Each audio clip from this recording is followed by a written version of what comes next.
Hello friends. आज हम चर्चा करेंगे एनसीईआरटी से रिलेटेड बहुत ही महत्वपूर्ण बिंदुओं की, जो कि आपके सीटेट एग्जाम की दृष्टि से बहुत ही महत्वपूर्ण होंगे। तो फ्रेंड्स, अगर आप सीटेट एग्जाम की तैयारी कर रहे हैं तो ये वीडियो और इसके सभी प्रश्न आपके लिए बहुत ही इंपॉर्टेंट होने वाले हैं, इसलिए आप वीडियो को बिना स्किप किए हुए एक बार लास्ट तक जरूर देखिए। अगर अभी तक आपने चैनल को सब्सक्राइब नहीं किया है तो एक बार चैनल को सब्सक्राइब जरूर कर दीजिए। तो चलिए हम स्टार्ट करते हैं। एनसीईआरटी किताबों के महत्वपूर्ण बिंदु। एनसीएफ 2005 के अनुसार कक्षा 3 से 5 तक के पर्यावरण अध्ययन को 6 थीमों में विभाजित किया गया है, जो कि इस प्रकार से हैं। फर्स्ट है आपका परिवार एवं मित्र, सेकंड है भोजन, थर्ड है पानी, फोर्थ है आवास, फिफ्थ है यात्रा, सिक्स्थ है आपकी हम चीजें कैसे बनाते हैं। अब हम बात करते हैं मधुमक्खी पालन के बारे में।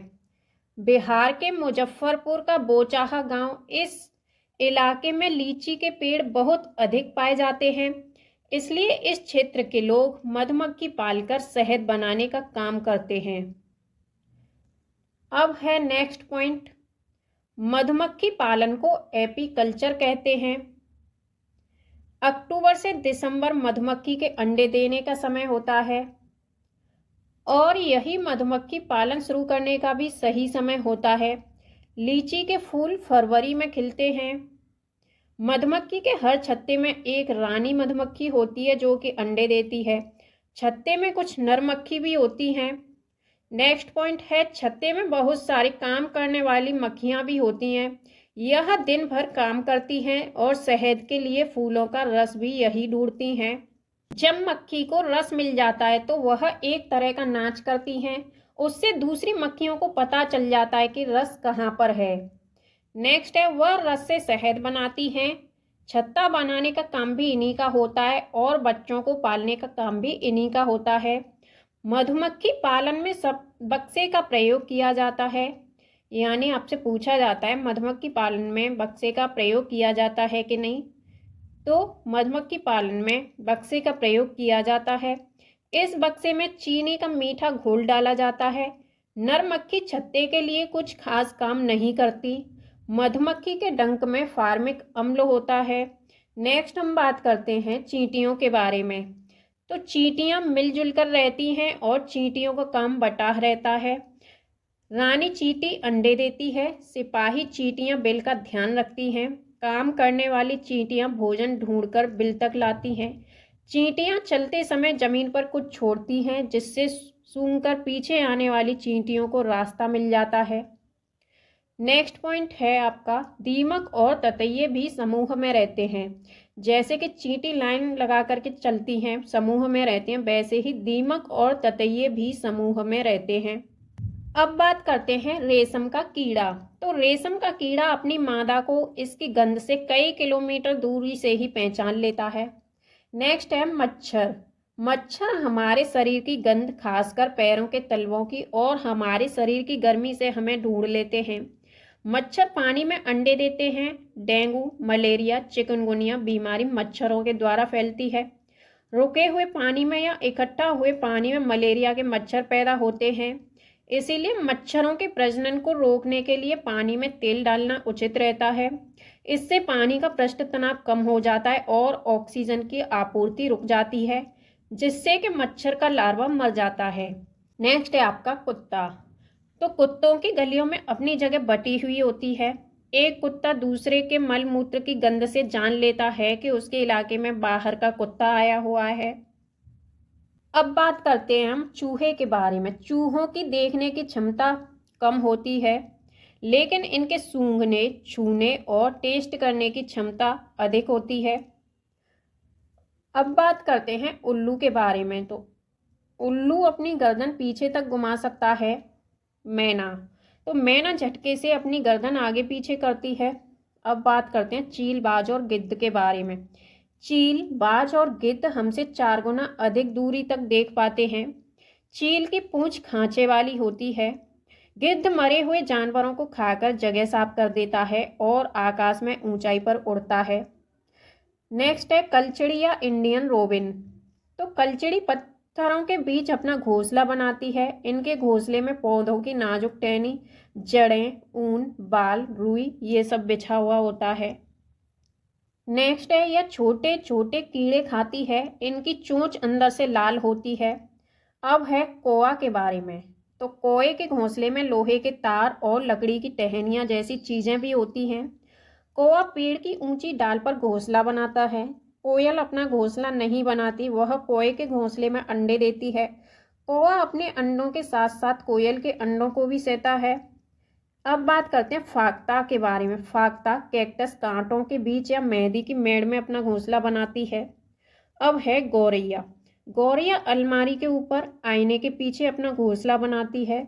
नेक्स्ट बात करते हैं हम बसंत गौरी के बारे में। तो बसंत गौरी यह गर्मियों में टुक टुक करती है। पेड़ के तने में गहरा छेद बना करके उसमें अंडे रखती है। नेक्स्ट टॉपिक है कबूतर। कबूतर पुराने मकान या खंडहर में अपना घोंसला बनाते हैं। अब बात करते हैं दर्जन चिड़िया। दर्जन चिड़िया अपनी नुकीली चोंच से पत्तों को सी लेती है और उनसे एक थैली सी बना लेती है, फिर उसमें अंडे देती है। अब है शक्कर खोरा। शक्कर खोरा किसी छोटे पेड़ या झाड़ी की डाली पर अपना लटकता हुआ घोंसला बनाती है। इसका घोंसला बाल, मकड़ी के जाले, पतली टहनियाँ, बारीक घास, सूखे पत्ते, रुई, पेड़ की छाल के टुकड़े और कपड़ों के चीथड़ों से घोंसला बना होता है। नेक्स्ट बात करते हैं नर बीवर पक्षी के बारे में। नर बीवर पक्षी अपने अपने घोंसले बनाते हैं। मादा बीवर उन सभी घोंसलों को देखती है, फिर उनमें से जो घोंसला सबसे ज़्यादा पसंद आता है उसमें ही वह अंडे देती है। अब बात करते हैं हम पंछियों के बारे में। तो पक्षी केवल अंडे देने के लिए घोंसला बनाते हैं। जब अंडों से बच्चे निकल जाते हैं तो वह घोंसला छोड़कर उड़ जाते हैं। घोंसला छोड़कर पक्षी अलग अलग जगह चले जाते हैं, जैसे पेड़ों पर, जमीन पर और पानी में। अधिकतर पक्षियों की आंखें उनके सिर के दोनों तरफ होती हैं। पक्षी एक ही समय में दो अलग अलग चीज़ों को एक साथ देख लेते हैं, यानी उन पर नज़र डाल लेते हैं। जब अलग अलग चीज़ों पर केंद्रित करते हैं नज़र, तो उनका देखने का दायरा बढ़ता है। जब वे बिल्कुल सामने देखते हैं तो इनकी दोनों आंखें एक ही चीज़ पर होती हैं और ज़्यादातर पक्षियों की आंखों की पुतली घूम नहीं सकती। वह अपनी गर्दन घुमाकर ही आसपास देखते हैं। पक्षियों के पंख उन्हें उड़ने में मदद करते हैं और उन्हें गर्माहट भी देते हैं। उनके नए पंख आते रहते हैं और पुराने पंख झड़ते रहते हैं। कुछ पक्षी अलग अलग खतरों के लिए कुछ अलग अलग आवाज़ें निकालते हैं, जैसे कि उड़कर आने वाले दुश्मन के लिए एक अलग तरह की आवाज़ और ज़मीन पर चलकर आने वाले के लिए दूसरी तरह की आवाज़। पक्षियों के कान दिखते नहीं हैं, लेकिन उनके सिर के दोनों तरफ छोटे छोटे छेद होते हैं जो पंखों से ढके रहते हैं। पक्षी इन्हीं की मदद से सुनते हैं। अब बात करते हैं हाथी के बारे में। तो हाथी को पानी और कीचड़ में खेलना बहुत पसंद है। इससे उसके शरीर को ठंडक मिलती है। हाथी के कान पंखे जैसे होते हैं। गर्मी लगने पर हाथी अपने कान हिलाकर हवा भी करते हैं। 3 महीने के हाथी 200 किलोग्राम का वजन का होता है। एक बड़ा हाथी दिन में 100 किलोग्राम यानी 1 कुंटल से ज़्यादा पत्ते और झाड़ियाँ खा लेता है। हाथी बहुत कम आराम करता है, एक दिन में केवल 2 से 4 घंटे सोता है। हाथी परेशानी आने पर एक दूसरे की मदद भी करते हैं। नेक्स्ट हम बात करते हैं हाथी के झुंड के बारे में। तो झुंड में केवल हथनियां और बच्चे ही रहते हैं। झुंड की सबसे बुजुर्ग हथनी ही पूरे झुंड की नेता होती है। झुंड में 10 या 12 हथनी और बाकी बच्चे होते हैं। 14-15 साल तक हाथी झुंड में रहता है, फिर वह झुंड छोड़कर चला जाता है। नेक्स्ट बात करते हैं स्लॉथ के बारे में। तो स्लॉथ दिखने में भालू की तरह होते हैं, पर यह भालू से अलग होते हैं। ये दिन में करीब 17 घंटे पेड़ों से उल्टे लटककर आराम से सोते रहते हैं। यह सप्ताह में एक बार ही सोच के लिए पेड़ से नीचे उतरते हैं। जिस पेड़ पर ये रहते हैं उसी के पत्ते खाकर अपना पेट भरते हैं। 40 वर्ष के अपने जीवन में ये सिर्फ 8 पेड़ों पर ही घूमते हैं। नेक्स्ट बात करते हैं बाघ के बारे में। तो बाघ अंधेरे में हमसे 6 गुना बेहतर देख सकता है। बाघ की मूंछें हवा में हुए कंपन को भांप लेती हैं, जिससे उसे शिकार की सही स्थिति का पता चल जाता है और इससे वो अंधेरे में रास्ता ढूंढ लेता है। बाघ अपने इलाके में मूत्र करके अपनी गंध छोड़ता है। दूसरा बाघ इस गंध को तुरंत पहचान लेता है।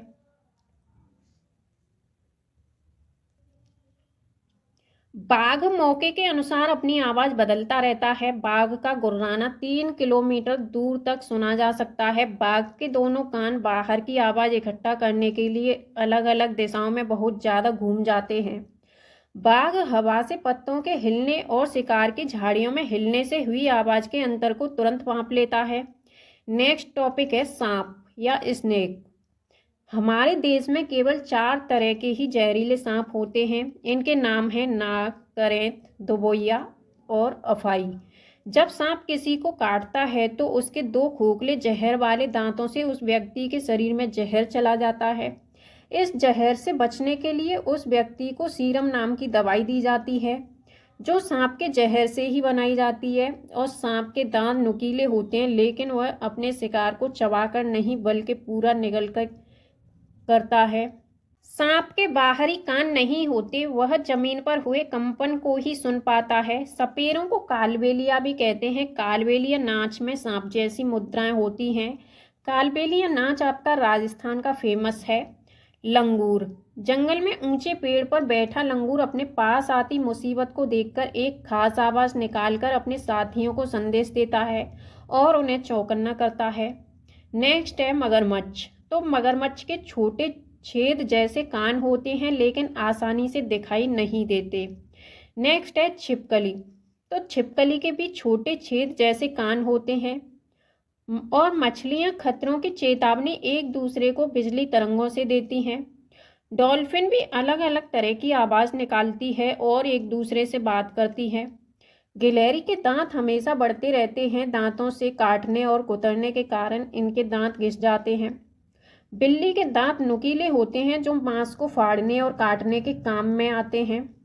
गाय के आगे के दांत पत्तों को काटने के लिए होते हैं और पीछे के दांत चपटे और बड़े होते हैं, जो घास को चबाने के लिए होते हैं। अब बात करते हैं जानवरों के बारे में। तो जानवरों की खाल पर जो डिजाइन होते हैं, जो पैटर्न होते हैं, वह उनके बालों के रंग के कारण होते हैं। दिन में जागने वाले जानवर आम तौर पर कुछ रंग ही देख पाते हैं। रात में जागने वाले जानवर हर चीज को सफेद और काली ही देखते हैं।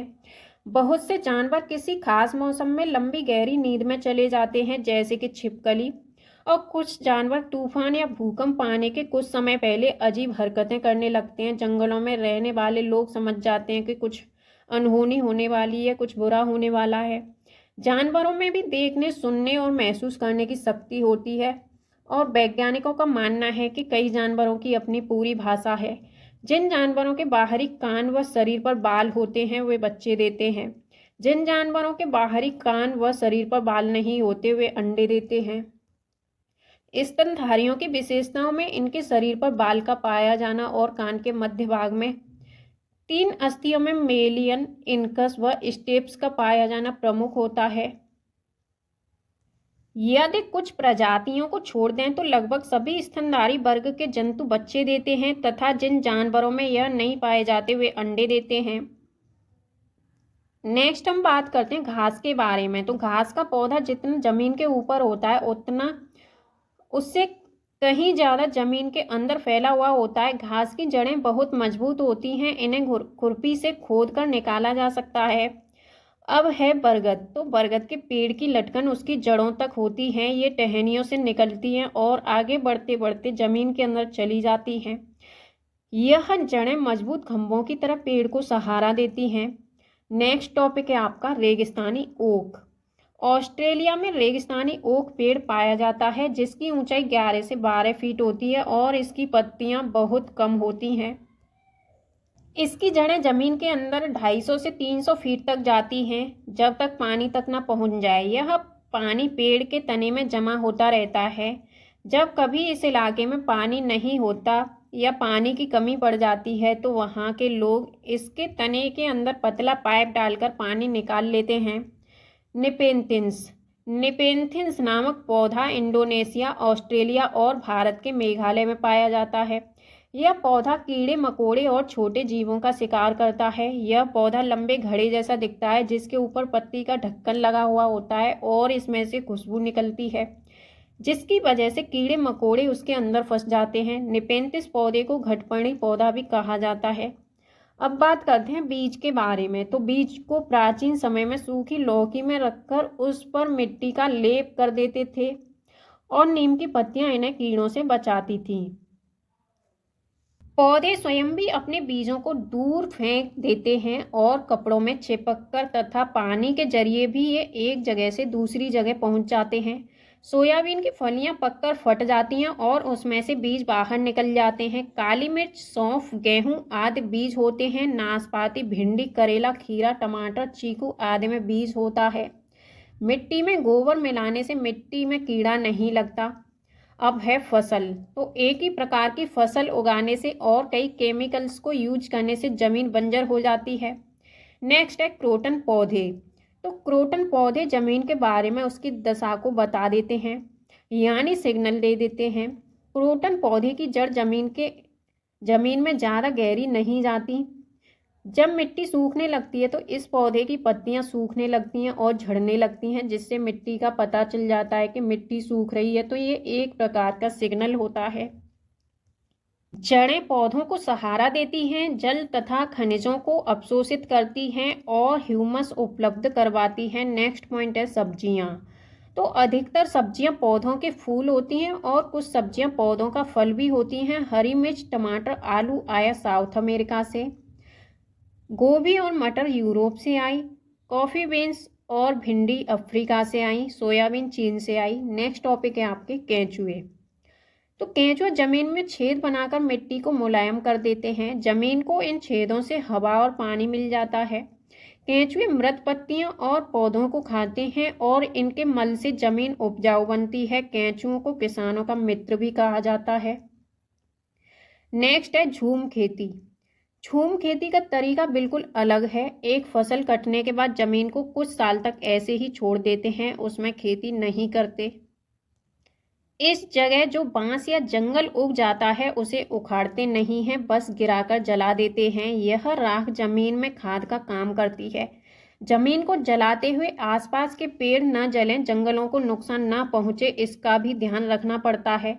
फिर इस जमीन में खेती की बारी आती है तो जमीन को जोता नहीं जाता, मिट्टी को हल्के से हिलाकर बीज छिड़क देते हैं। एक ही खेत में अलग अलग तरह के बीज जैसे मकई, सब्जियां, मिर्च और चावल बोए जाते हैं।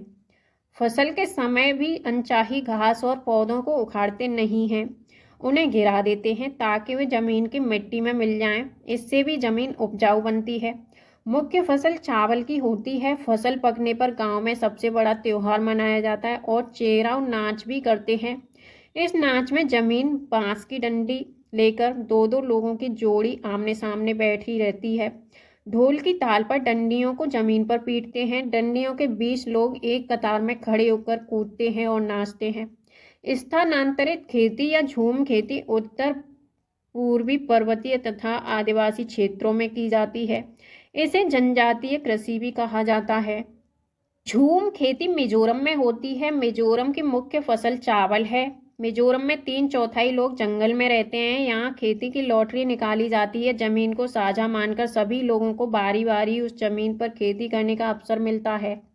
मिजोरम में मिजो भाषा बोली जाती है। मिजोरम में बांस के बर्तन बनाए जाते हैं। जिस मैदान में 1 टिन बीज बोए जाते हैं उसे 1 टिन जमीन बोलते हैं।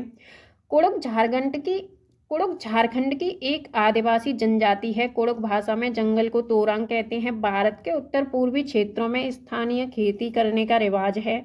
वेलवन का गांव कर्नाटक में है। जुलाई के महीने में प्याज उगाने का काम शुरू हो जाता है। खूंटी की मदद से खेत की मिट्टी को नरम किया जाता है। समय पर प्याज न काटी जाए तो वह जमीन के अंदर सड़ जाएगी। खरपतवार कुछ पौधे बिना बोए खेतों में अपने आप उगाते हैं, जिन्हें खरपतवार कहते हैं। इन्हें निकालना जरूरी होता है, नहीं तो सारा खाद और पानी ये ही ले लेते हैं और फसल कम होने लगती है। नेक्स्ट है होलगुंडी गांव कर्नाटक में है। बच्चों की पंचायत भीमा संघ होलगुंडी गांव में है। कर्नाटक की भाषा कन्नड़ है।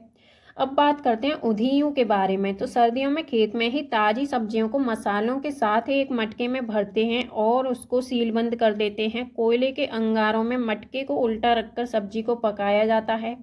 इस पकी सब्जी को कहते हैं उधियूं। गुजराती में उधियूं का मतलब होता है उल्टा। उधियूं के साथ मिट्टी के चूल्हे में पकी बाजरे की रोटियों को खाया जाता है। साथ में मक्खन, दही और छाछ भी ली जाती है। गांधीधाम स्टेशन गुजरात में है। गुजरात के प्रमुख खाद्य पदार्थ हैं ढोकला चटनी, नींबू वाले चावल तथा मिठाई। बनगांव गुजरात में है। गांधीधाम अहमदाबाद में है। वलसाड़ गुजरात में है। नेक्स्ट पॉइंट है दांडी यात्रा के बारे में। तो सन 1930 में अंग्रेजों ने भारत के आम लोगों को नमक बनाने पर पाबंदी लगा दी थी, जिस कारण गांधी जी ने दांडी यात्रा शुरू की। गांधी जी का कहना था, जो चीजें हमें कुदरत ने दी हैं उन्हें बनाने पर बंदिश कैसी। उन्होंने लोगों के साथ मिलकर अहमदाबाद से दांडी के समुद्र तट तक एक लंबी यात्रा की और इस गलत कानून को तोड़ा। नेक्स्ट है ग्रेगर मेंडल। तो ग्रेगर जॉन मेंडल का जन्म एक गरीब किसान परिवार में 1822 ईस्वी में हुआ था। इन्होंने 7 साल तक मटके बगीचे में 28,000 पौधों पर बारीकी से कई प्रयोग किए और ढेरों आंकड़े इकट्ठे किए। मटर के पौधे के कुछ गुण होते हैं जो जोड़ियों में आते हैं, जैसे बीज या तो मुलायम होगा या खुरदरा, और इनसे निकली अगली पीढ़ी के बीजों में भी बीज या तो मुलायम होगा या फिर खुरदरा। बीज का रास्ता कुछ भी नहीं होता। नेक्स्ट पॉइंट है जंगल। तो जंगल अधिकार कानून 2007, जो लोग 25 सालों से जंगलों में एक जगह रह रहे हैं उन्हें यहाँ कानून अधिकार देता है कि वह इस जगह पर जो चाहे वे उगा सकते हैं, उन्हें हटाया नहीं जाएगा। नेक्स्ट टॉपिक है जंगल का संरक्षण। वहाँ की ग्राम सभा करती है। खानों की खुदाई और बांधों का निर्माण करने से जंगल खत्म होते जा रहे हैं। अब हम बात करते हैं एकल परिवार के बारे में। तो एकल परिवार में माँ बाप और उनके बच्चे रहते हैं, जबकि संयुक्त परिवार में दादा दादी, चाचा, बुआ, माँ बाप और बच्चे होते हैं, या नाना नानी, मामा मामी, मौसी, माँ बाप और बच्चे होते हैं। अब बात करते हैं बछेंद्री पाल के बारे में। तो बछेंद्री पाल भारत की पहली और विश्व की 5वीं महिला थी जिन्होंने माउंट एवरेस्ट की चोटी पर चढ़ाई की। बछेंद्री पाल बचपन में एक पिकनिक में गई थी जहां वे 4000 मीटर ऊंची चोटी पर चढ़ गई थी। तब ये कुल 12 वर्ष की थी। ये उत्तराखंड में गढ़वाल एरिया में नाकुरी गांव में बड़ी हुई। इन्होंने नेहरू इंस्टीट्यूट ऑफ माउंटेनियरिंग से अपनी ट्रेनिंग ली। इनके गाइडर ब्रिगेडियर ज्ञान सिंह थे। 1984 में माउंट एवरेस्ट में जाने के लिए टीम मेंबर बनी। अब बात करते हैं 23 मई को दोपहर के 1:07 पर अपना पहला कदम 8,848 मीटर ऊंची चोटी माउंट एवरेस्ट पर इन्होंने रखा। इनके साथ एक और मेंबर भी गई थी। ये एक साथ कदम नहीं रख पाए क्योंकि वहां जगह नहीं थी। तो पहले इन्होंने अपना कदम रखा, उसके बाद अपना सिर झुकाया, झंडा फहराया और तस्वीरें ली। माउंट एवरेस्ट को नेपाल में सागर माथा भी कहते हैं। अब हम बात करते हैं कर्णम मल्लेश्वरी के बारे में। तो ये एक वेट लिफ्टर हैं। आंध्र प्रदेश की ये रहने वाली हैं। ये 130 किलोग्राम तक का वजन उठा लेती हैं। भारत के बाहर इन्होंने 29 मेडल जीते हैं। नेक्स्ट पॉइंट है सुनीता विलियम्स के बारे में। तो सुनीता विलियम्स 360 किलोमीटर दूर स्पेस में गई थी। सुनीता विलियम्स ने 6 महीने से ज़्यादा अंतरिक्ष में समय बिताया। वे सबसे लंबे समय तक स्पेस में रहने वाली महिला थीं। सुनीता विलियम्स के अनुभव स्पेसशिप में। तो वहाँ एक जगह बैठ नहीं पाते थे, एक जगह से दूसरी जगह तैरते या फ्लोट करते रहते थे। पानी भी नहीं रुकता था, बुलबुले बन के फ्लोट करता था। चेहरा या हाथ धोने के लिए बबल पकड़ना पड़ता था और कागज गीला करना पड़ता था। वहाँ कंघी करने की आवश्यकता नहीं थी क्योंकि बाल हमेशा खड़े रहते थे। वहाँ टहल नहीं सकते थे और फ्लोट करने की आदत हो गई थी। एक जगह पर रुकने के लिए खुद को बांधना पड़ता था। नील आर्मस्ट्रॉन्ग चांद पर उतरने वाले प्रथम व्यक्ति थे। वे चांद पर 1969 में गए थे।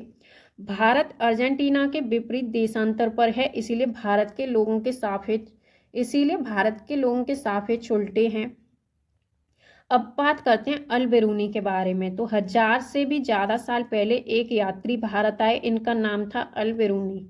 अल-बेरूनी जिस देश से आए हुए थे उसका नाम था उज्बेकिस्तान। अल-बेरूनी ने बहुत ही बारीकी से चीज़ों और जगहों को देखा और उनके बारे में लिखा, खासतौर से वे जो उन्होंने अपने देश से अलग लगी। अल-बिरूनी उस समय के तालाबों के बारे में लिखते हैं कि यहाँ के लोग तालाब बनाने में तो माहिर हैं, अगर हमारे देश के लोग इन्हें देखेंगे तो हैरान ही रह जाएंगे। बहुत बड़े बड़े भारी पत्थरों को लोहे के कुंडों और सरियों से जोड़कर तालाब के चारों तरफ चबूतरे बनाए जाते हैं।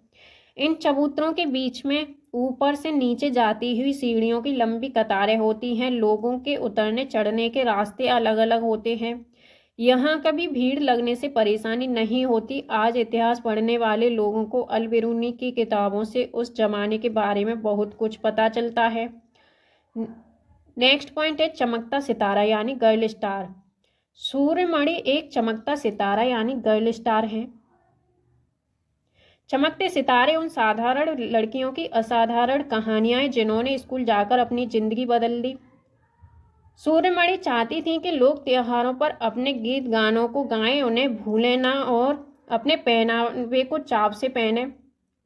जड़ी बूटियों की समझ और बांस की चीजें बनाने की कला बच्चे भी सीखें। अपनी स्कूल की भाषा तो सीखें ही, अपनी कुड़ुक भाषा का रिश्ता भी उससे जोड़ें। यह सब तोरंग केंद्र में होता है। तोरंग में कुड़ुक समाज और अन्य आदिवासियों की खास किताबों को संभाल कर रखा गया है। गाने बजाने की कई चीजें जैसे बांसुरी, तरह तरह के ढोल भी हैं। सूर्यमणि 21 साल की थी जब उसने बांस भी दी थी और कई लोगों की मदद से एक केंद्र खोला। उसने इस जगह का नाम रखा तोरंग। कुड़ुक भाषा में तोरंग का मतलब होता है जंगल। नेक्स्ट पॉइंट है केरल। तो केरल के बारे में हम बात करते हैं। फर्स्ट पॉइंट है इसमें, केरल में टेपियोका जमीन के नीचे उगाया जाता है। यह एक प्रकार का फल है जिसे केरल के लोग उबाल कर खाते हैं। बल्लम लकड़ी की बनी एक छोटी नाव होती है जो केरल में पाई जाती है। केरल में मलयालम भाषा बोली जाती है। मलयालम में माँ की बड़ी बहन को बलियम्मा और नानी को अम्मूमा कहते हैं। चाचा को चिटप्पन और चाची को कुंजमा कहते हैं और पिता को अप्पा कहते हैं। केरल में एक जगह से दूसरी जगह जाने के लिए फेरी नाव का प्रयोग किया जाता है। केरल को मसालों का बगीचा भी कहते हैं। कथकली नृत्य केरल में होता है। यहाँ केले के फूलों की सब्जी बनाई जाती है। केरल में नारियल के पेड़ अधिक होते हैं। केरल के निकटवर्ती राज्य हैं तमिलनाडु और कर्नाटक। इसकी राजधानी है तिरुवनंतपुरम। गुजरात से केरल तक की यात्रा के बीच में महाराष्ट्र और कर्नाटक राज्य पड़ते हैं। कोझिकोड केरल में है। मल्लापुरम जिला केरल में है। गोवा से केरल तक रेल के रास्ते में 92 सुरंग और 2000 पुल पड़ते हैं। तमिलनाडु भारत के दक्षिण में स्थित है। इसके पड़ोसी राज्य केरल, कर्नाटक तथा तेलंगाना है। नेक्स्ट पॉइंट है असम। तो असम में घर जमीन से 10 या 12 फीट ऊपर होते हैं। ऊंचाई में बनाने की भारी वजह होती है बारिश। ये बांस से बनाए जाते हैं और अंदर भी लकड़ियों का प्रयोग किया जाता है। असम में बांस तथा रस्सी के पुल बनाए जाते हैं। यहाँ बारिश बहुत अधिक होती है, कभी कभी घुटनों तक पानी भर जाता है। यहाँ बांस को गरीबों का टिम्बर कहते हैं। माघ बिहू 14 और 15 जनवरी असमिया कैलेंडर के 10वें महीने माघ की प्रथम एवं द्वितीय तिथि को मनाया जाता है। पहले दिन को उरुका कहते हैं। इस दिन अस्थायी शेड यानी छप्पर बनाते हैं जिसे भेला घर कहते हैं और सामूहिक भोज का आयोजन होता है। बोरा असम में खाए जाने वाले चावलों की एक किस्म है जो पकने के बाद चिपचिपे हो जाते हैं। बिहू त्योहार चावल की नई फसल कटने पर असम में मनाया जाता है। भेला घर घास और बांस से बनाया जाता है। ताव यानी कढ़ाई को आग पर रखकर उसमें पानी उबालेंगे और भीगे हुए चावलों से भरी हुई कढ़ाई उस पर रख देंगे तथा उसे केले के पत्तों से ढक देंगे। थोड़ी देर बाद चेवा चावल तैयार हो जाएगा। इसमें औरतें पीले रंग के कपड़े पहनती हैं। लड़कियां रंग बिरंगी मेखला चादर पहनती हैं। भात सुक्तो चावल और रसे वाली सब्जी को कहते हैं। अब हम बात करते हैं राजस्थान के बारे में। तो राजस्थान में मिट्टी के घर बनाए जाते हैं। घरों की दीवारें बहुत मोटी होती हैं और इन्हें लीप पोत कर सुंदर बनाया जाता है और उनकी छत कटीली झाड़ियों से बनाते हैं। राजस्थान में टैंक को टका भी कहते हैं। अपने आंगन में जमीन में गड्ढा खोदकर टैंक का निर्माण करते हैं और अपनी छतों का ढाल बनाते हैं जिससे कि बारिश का सारा पानी इन टैंकों में जा गिरे और बाद में इसे छानकर उपयोग में लाते हैं। यहाँ बारिश बहुत कम होती है। टेकला गांव 1600 मीटर ऊंचा है जो राजस्थान के झालर पतन या झलवार में है। राजस्थान के जोधपुर में खेजड़ली गांव के लोग पेड़ों को काटने से बचाने के लिए 300 साल पहले पेड़ों से चिपक कर खड़े हो गए थे। आज 300 साल बाद भी यहाँ के लोग, जो बिश्नोई कहलाते हैं, पेड़ों और जानवरों के प्रति संवेदनशील और इनकी रक्षा करते हैं। यहाँ शिकार करना और पेड़ों को काटना वर्जित है। रेगिस्तान में होते हुए भी ये गांव हरा है। यहाँ जानवर बिना किसी डर के इधर उधर घूमते हैं। खेजड़ली गांव में खेजड़ी के पेड़ पाए जाते हैं। यह रेगिस्तानी इलाकों में खूब पाया जाता है। इसे ज़्यादा पानी की ज़रूरत नहीं होती। इसकी छाल दवा बनाने के काम में आती है। इसकी लकड़ी को कभी कीड़ा नहीं लगता। इसकी फलियों से सब्जी बनती है। पत्तियों को वहाँ रहने वाले जानवर खाते हैं। टॉपिक है बिहार। फर्स्ट पॉइंट है, बिहार में मधुबनी नामक जिला है। यहाँ त्योहार एवं खुशी के मौके पर घर की दीवारों पर और आंगन में कई तरह के चित्र बनाए जाते हैं। यह चित्र पिसे हुए चावल के घोल में रंग मिला करके बनाए जाते हैं। इन रंगों को बनाने के लिए नील, हल्दी, फूल, पेड़ों आदि के रंग का इस्तेमाल किया जाता है। मधुबनी चित्रकला बहुत ही पुरानी है और इसका नाम इस जिले के नाम पर ही पड़ गया। नेक्स्ट है मनाली। तो मनाली में बारिश भी होती है और बर्फ भी पड़ती है। यहाँ घर पत्थर और लकड़ी के बने होते हैं, जिनकी छतें ढालू होती हैं। नेक्स्ट हम बात करते हैं उत्तर प्रदेश के बारे में। तो उत्तर प्रदेश का कन्नौज जिला इत्र के लिए मशहूर है। यहाँ फूलों से इत्र और गुलाब जल केवड़ा तैयार किया जाता है। उत्तर प्रदेश में कचनार के फूलों की सब्जी बहुत बनाई जाती है। कथक उत्तर प्रदेश का नृत्य है। नेक्स्ट हम बात करते हैं उत्तराखंड राज्य के बारे में। तो उत्तराखंड में पहाड़ों के बीच में एक ऐसी जगह है जहां फूल ही फूल होते हैं और फूलों की घाटी उत्तराखंड फूलों की घाटी कहलाती है। कहीं झाड़ियों में लगे लाल फूल नजर आते हैं तो कहीं पत्थरों के बीच सफ़ेद फूल नजर आते हैं, तो कहीं पत्थरों के बीच सफ़ेद फूल झांकते हुए मिलते हैं। पीले पीले फूलों के लंबे चौड़े कालीन जैसे मैदान भी हैं और कहीं कहीं अचानक घास के बीच छोटे छोटे तारों जैसे नीले फूल दिखाई देते हैं। इस घाटी में इतने सारे फूल साल में कुछ ही हफ्तों के लिए खिलते हैं। नेक्स्ट पॉइंट है आपका अबू धाबी। यह देश रेगिस्तानी इलाके में है। यहाँ की स्थानीय भाषा अरबी है। यहाँ पानी बहुत कीमती है क्योंकि यहाँ ना तो वर्षा होती है और ना ही नदियाँ, झील तथा तालाब हैं। यहाँ रेतीली जमीन के नीचे तेल होता है। यहाँ खजूर के पेड़ अधिक मात्रा में दिखाई देते हैं क्योंकि ये पेड़ रेगिस्तानी इलाके में पाए जाते हैं। अबू धाबी की करेंसी है दिरहम। अबू धाबी में रेत की पहाड़ियाँ, रेत के टीले पाए जाते हैं। नेक्स्ट है आपका लद्दाख। तो लद्दाख में पहुंचने के लिए जम्मू कश्मीर पार करना पड़ता है। लद्दाख को हम ठंडा रेगिस्तान या कोल्ड डेजर्ट भी कहते हैं। लद्दाख में घर पत्थर के होते हैं जिनकी छत और फर्श लकड़ी की होती है। यहाँ कम बारिश होती है और यहाँ पेड़ पौधे नहीं पाए जाते। यहाँ 1 या 2 फ्लोर की बिल्डिंग होती है। घर पत्थरों का होता है, दीवार मिट्टी की और उस पर चूने की मोटी परत चढ़ी हुई होती है। नेक्स्ट पॉइंट है लकड़ियों की सीढ़ी का प्रयोग होता है। मोटे पेड़ का तना छत को मजबूत बनाने में मदद करता है। ग्राउंड फ्लोर में जानवरों को रखा जाता है। जब ज़्यादा सर्दी पड़ती है तो खुद भी ग्राउंड फ्लोर में रहने आ जाते हैं। ग्राउंड फ्लोर में विंडो नहीं होती। गर्मी के मौसम में यह लोग फल सुखा लेते हैं और सर्दियों में इनका इस्तेमाल करते हैं। लद्दाख क्षेत्र भारत का सबसे ठंडा रेगिस्तान है। भारत में ठंडे रेगिस्तान मानसून से प्रभावित नहीं होते क्योंकि वे अधिक ऊंचाई पर होते हैं और हिमालय की वृष्टि छाया में पड़ते हैं। लाल मिर्च, नारंगी कद्दू और सुनहरे पीले भुट्टे यहाँ मिलते हैं। श्रीनगर से लद्दाख जाते हुए कारगिल रास्ते में पड़ता है। यहाँ संकरे रास्ते होते हैं। पहाड़ी इलाकों में नायलॉन का टेंट इस्तेमाल किया जाता है। लद्दाख में झूले झूले का मतलब होता है वेलकम। ट्रॉली, लकड़ी से बना झूले का इस्तेमाल लद्दाख में नदी को पार करने के लिए किया जाता है। स्किटओ पुल लद्दाख का एक गांव है।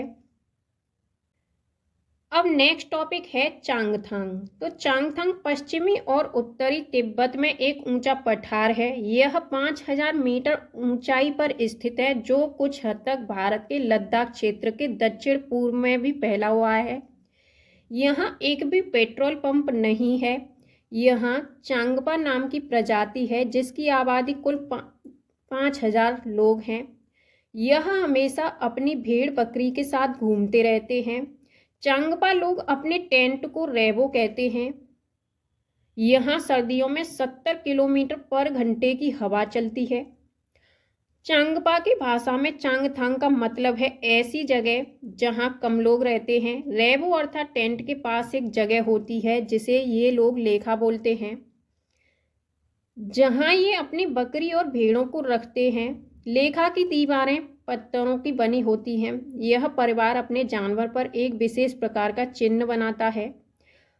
औरतें और छोटी बच्चियां जानवरों को गिनकर चराने ले जाती हैं और फिर लौटकर उन्हें दोबारा गिनती हैं। यह लोग अपनी बकरियों को ऊंचाई और ठंडी जगह पर चराने ले जाते हैं, जिससे कि बकरियों के बाल घने और मुलायम होते हैं।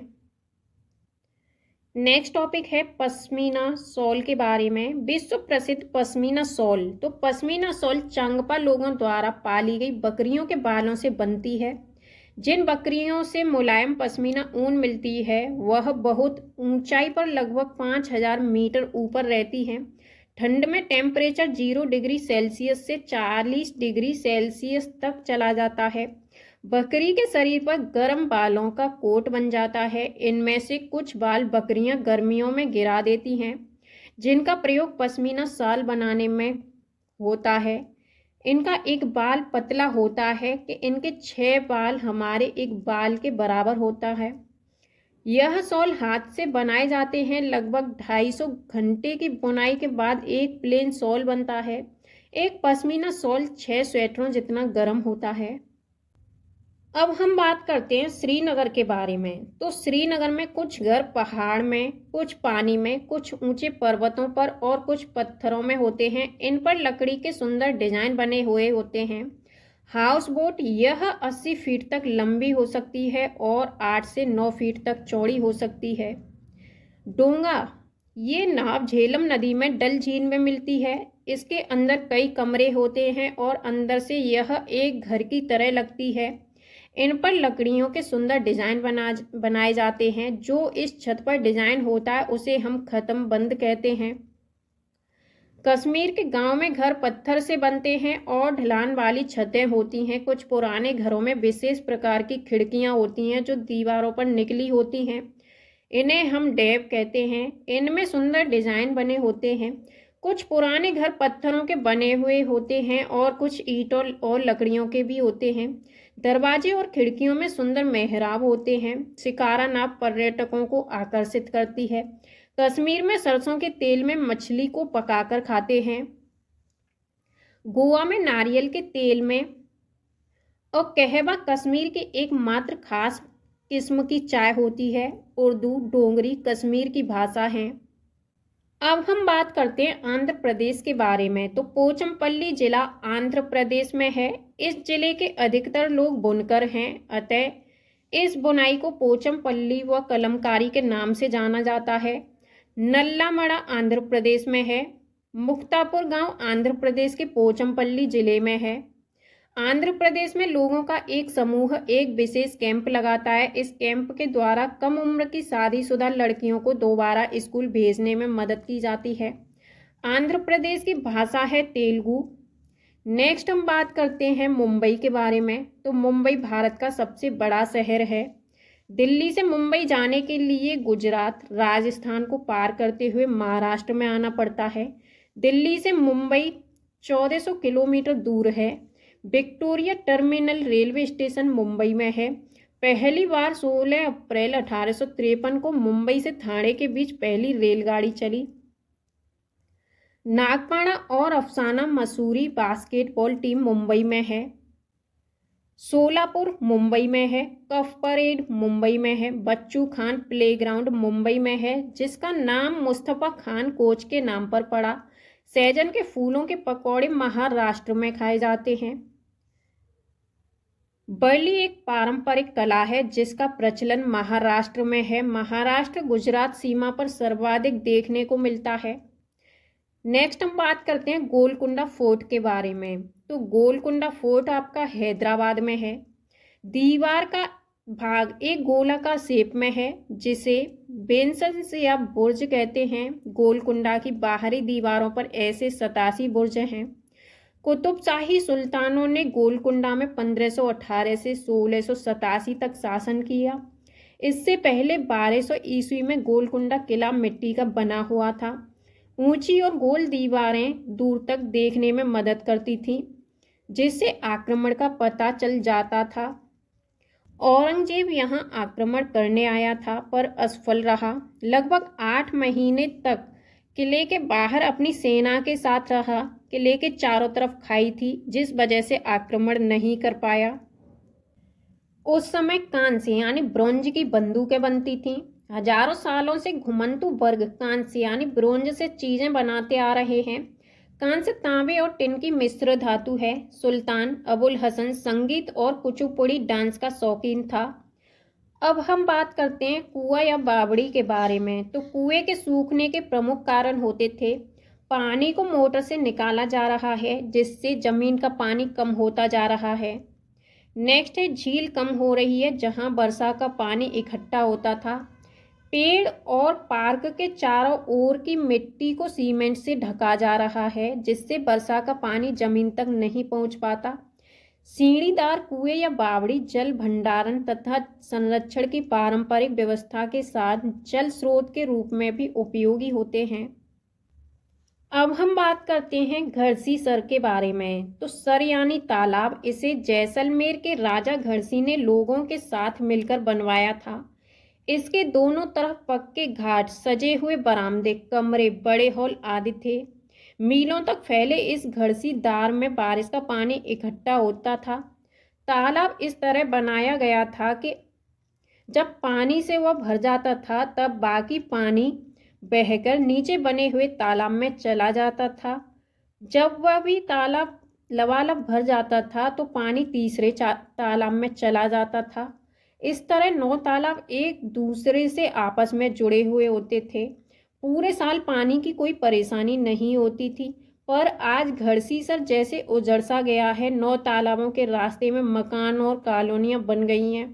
यहाँ इकट्ठा होने वाला पानी अब तालाब की तरफ न जाकर बेकार बह जाता है। नेक्स्ट हम बात करते हैं मृत सागर के बारे में। तो वैसे तो सभी सागरों के पानी में नमक होता है, लेकिन मृत सागर दुनिया का सबसे नमकीन सागर है। इतना नमकीन कि लगभग 1 लीटर पानी में 300 ग्राम नमक होता है। मृत सागर में हम ऐसे तैर सकते हैं जैसे आराम से लेटे हों। जल में ऑक्सीजन की कमी के कारण मछलियां मर जाती हैं। पानी को साफ करने का सबसे अच्छा तरीका है पानी को उबालना। गंदा पानी पीने से दस्त और हैजा हो सकता है। दस्त या उल्टी में शरीर का बहुत सारा पानी बाहर निकल जाता है। लिंग हु फेन सांप के मांस से बनाया जाने वाला पकवान है, जिसे हांगकांग में खाया जाता है। अब हम बात करते हैं पेट्रोलियम। तो पेट्रोलियम प्राकृतिक रूप से बनता है, पर इसके बनने की गति बहुत ही धीमी होती है। इसके बनने में लाखों करोड़ों साल लग जाते हैं।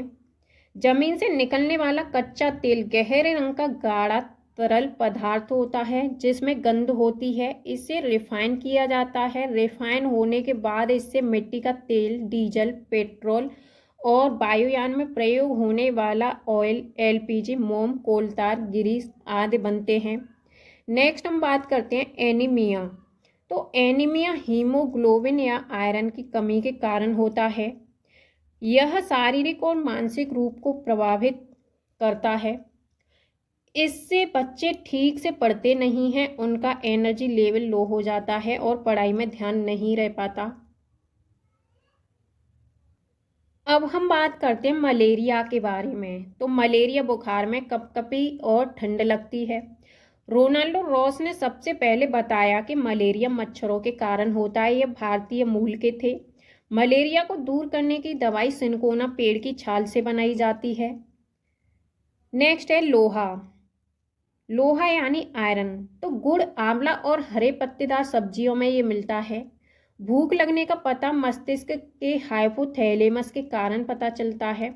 जीभ पर 4 तरह की 900 ग्रंथियां होती हैं। चबाकर खाने से टाइलिन निकलकर स्टार्च का माल्टोज शुगर में बदल देता है, जिससे भोजन मीठा लगने लगता है। पकाने के तरीके होते हैं भूनकर, उबाल के, तल के और सेक कर बनाना। हमारे पेट का टेम्परेचर 30 डिग्री सेल्सियस होता है और पेट में पाया जाने वाला रस अम्लीय होता है और ये भोजन को पचाने में सहायता करता है। अचार रखने के लिए कांच के जार को और बोतल को अच्छे से सुखाया जाता है ताकि नमी न रह जाए, नहीं तो अचार खराब हो जाएगा।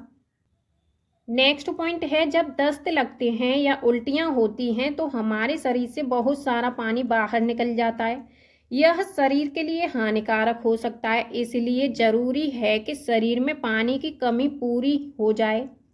जब तक उल्टियां और दस्त हों तब तक थोड़ी थोड़ी देर में पानी पीते रहना चाहिए। पानी में शक्कर और नमक भी मिला लेना चाहिए। बहुत छोटे बच्चों को माँ का दूध पिलाते रहना बहुत ज़रूरी है। बीमारी रोकने के लिए दवाइयाँ जो घरेलू भी हो सकती हैं ले लेनी चाहिए। ब्रेल लिपि तो एक मोटे कागज पर एक नुकीली चीज से 6 बिंदुओं को उभारा जाता है। फिर उभरे हुए बिंदुओं पर उंगलियों के सहारे ने स्पर्श करते हुए पढ़ा जाता है। यह लिपि ब्रेल लिपि कहलाती है। लुइस ब्रेल फ्रांस के थे। 3 साल की उम्र में अपने पिता के औजारों से खेलते हुए इनकी आंखों की रोशनी चली गई थी। पढ़ाई में बहुत रुचि थी तो यह पढ़ने और लिखने के विभिन्न तरीकों को सोचने लगे और फिर एक तरीका निकाला जो बाद में लुइस स्क्रिप्ट के नाम से जाना गया। नेक्स्ट पॉइंट है, यह स्क्रिप्ट 6 बिंदुओं पर आधारित होती है। अब यह कंप्यूटर के प्रयोग से भी लिखी जाती है। नेक्स्ट हम बात करते हैं नेशनल पार्क के बारे में। तो Jim Corbett national park Uttarakhand में और यहाँ हाथी और चीता पाए जाते हैं। काजीरंगा राष्ट्रीय पार्क असम में है। यह एक सींग वाले गैंडे के लिए मशहूर है और यहाँ हाथी और चीता भी पाए जाते हैं। बांदीपुर राष्ट्रीय पार्क कर्नाटक में है। यहाँ हाथी और चीता पाए जाते हैं। भारत का पहला राष्ट्रीय उद्यान है जिम कॉर्बेट। भारत का सबसे बड़ा राष्ट्रीय उद्यान है हिमिस, जो कि लेह जम्मू कश्मीर में है। नेक्स्ट है, सबसे छोटा राष्ट्रीय पार्क साउथवर्टन अंडमान निकोबार में है। देश में सबसे अधिक राष्ट्रीय पार्क मध्य प्रदेश में है। विश्व का एकमात्र तैरता हुआ राष्ट्रीय उद्यान केवल नामजाओ, जो कि मणिपुर में है। नेक्स्ट पॉइंट है, देश का सबसे बड़ा बाघ अभ्यारण्य नागार्जुन सागर आंध्र प्रदेश में है। कोंकणी गोवा की भाषा है। पैर की हड्डी टूटने पर 6 सप्ताह का प्लास्टर चढ़ता है। सबसे ज़्यादा चावल उड़ीसा के कालाहांडी जिले में उगाया जाता है। डेरा गाजी खान पाकिस्तान में है। सोहना गांव हरियाणा में है। सोहना से दिल्ली जाते हुए गुड़गांव रास्ते में पड़ता है। गिजूभाई वाधेका गुजरात में रहते थे।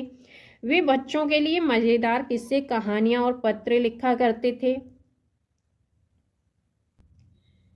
नेक्स्ट टॉपिक है ट्रॉली। तो यह लकड़ी से बना एक झूला होता है। यह लोहे की रस्सी पर टंगा हुआ होता है जो पुली की मदद से रस्सी पर सरकता है। 4-5 बच्चे इसमें एक साथ बैठ सकते हैं। नेक्स्ट है ऊंट गाड़ी। तो ऊंट गाड़ी राजस्थान में एक जगह से दूसरी जगह आने जाने के लिए इसका प्रयोग किया जाता है। नेक्स्ट है जुगाड़। तो जुगाड़ ये आगे से मोटर बाइक की तरह दिखता है और पीछे से लकड़ी के फट्टों से बना हुआ होता है। नेक्स्ट टॉपिक है बैलगाड़ी। ये मैदानी इलाकों के गांव में प्रयोग की जाती है। अब हम बात करते हैं समुद्र तट के बारे में। तो भारत का पश्चिमी तट अरब सागर के रूप में जाना जाता है, जिसके किनारे महाराष्ट्र, गुजरात, कर्नाटक, केरल तथा गोवा राज्य स्थित है। भारत का पूर्वी तट बंगाल की खाड़ी के रूप में जाना जाता है, जिसके किनारे पश्चिम बंगाल, आंध्र प्रदेश, तमिलनाडु, ओडिशा राज्य स्थित है। नेक्स्ट हम बात करते हैं गैस।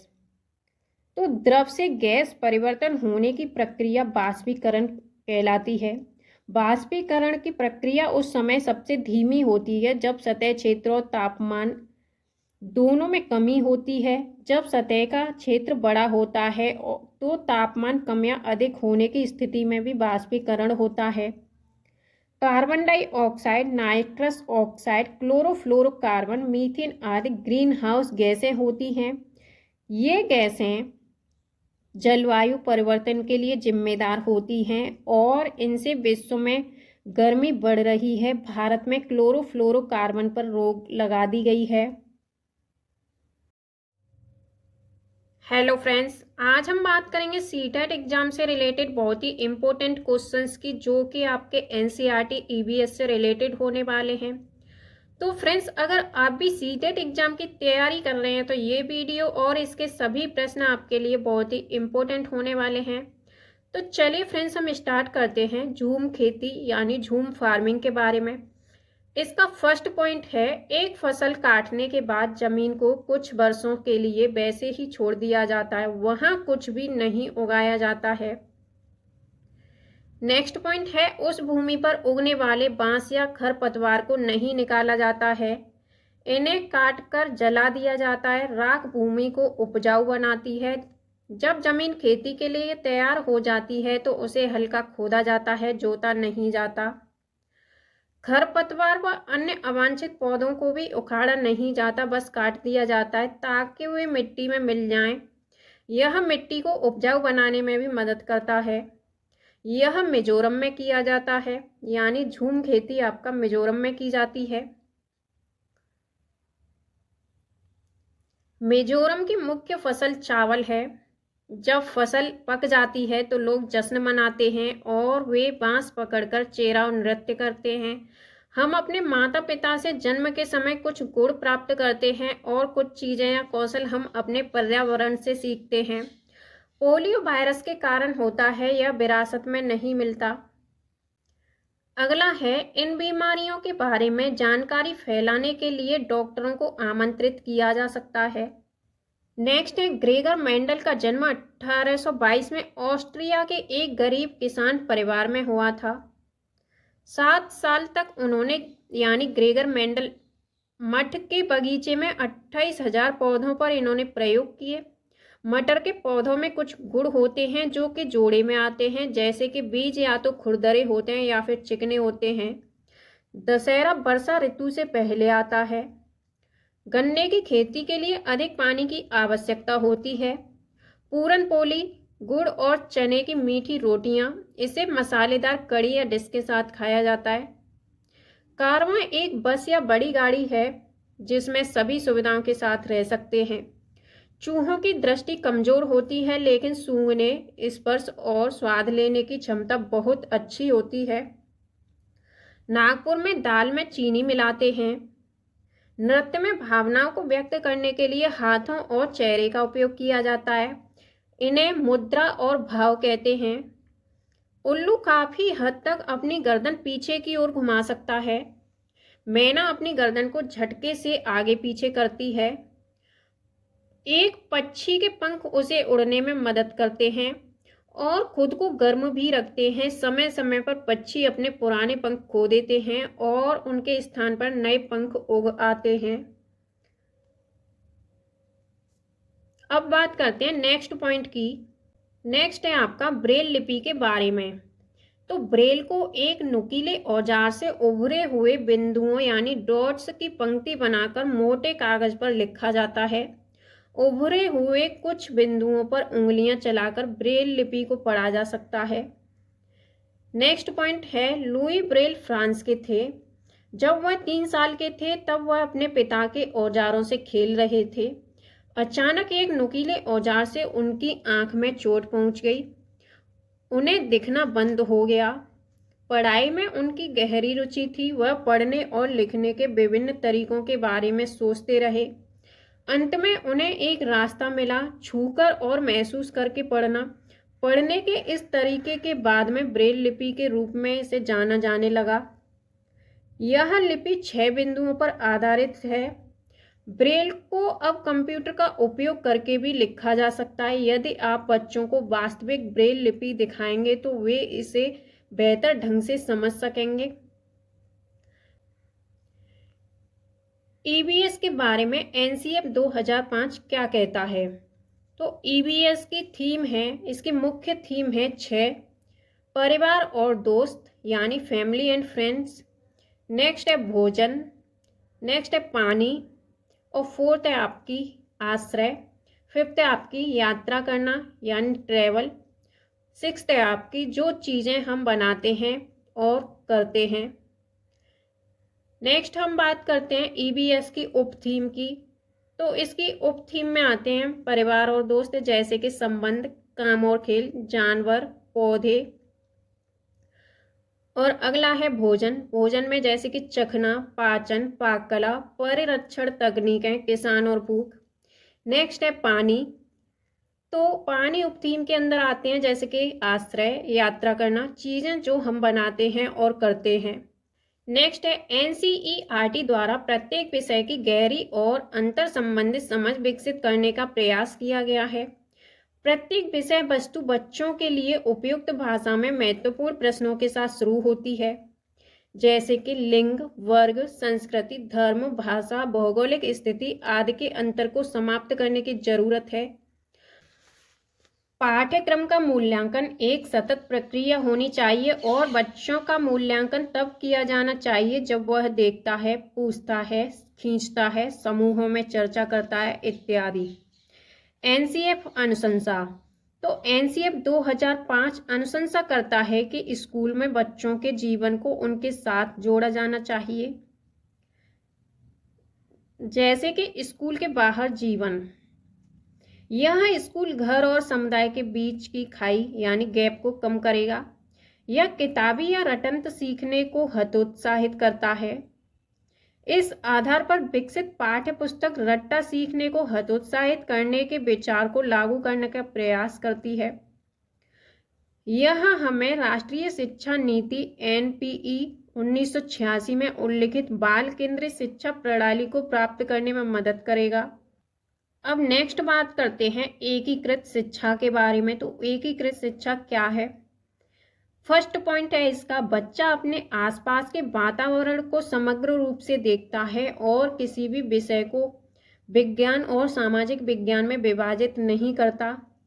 इसीलिए क्लास 3rd और 5th में ईबीएस यानी इसमें विज्ञान, सामाजिक विज्ञान और पर्यावरण शिक्षा की अवधारणाओं और मुद्दों को एकीकृत करता है।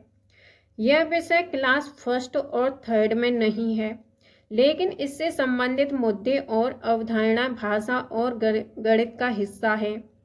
ईबीएस की पाठ्य पुस्तक में परिभाषाओं और मात्रा की जानकारी के लिए कोई स्थान नहीं है।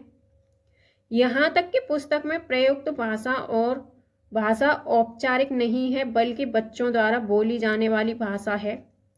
पाठ्य पुस्तक ज्ञान का एकमात्र स्रोत नहीं है, बल्कि लोगों और उनके पर्यावरण, समाचार पत्रों आदि जैसे सभी स्रोतों के माध्यम से ज्ञान का निर्माण करने के लिए बच्चों का समर्थन करना चाहिए।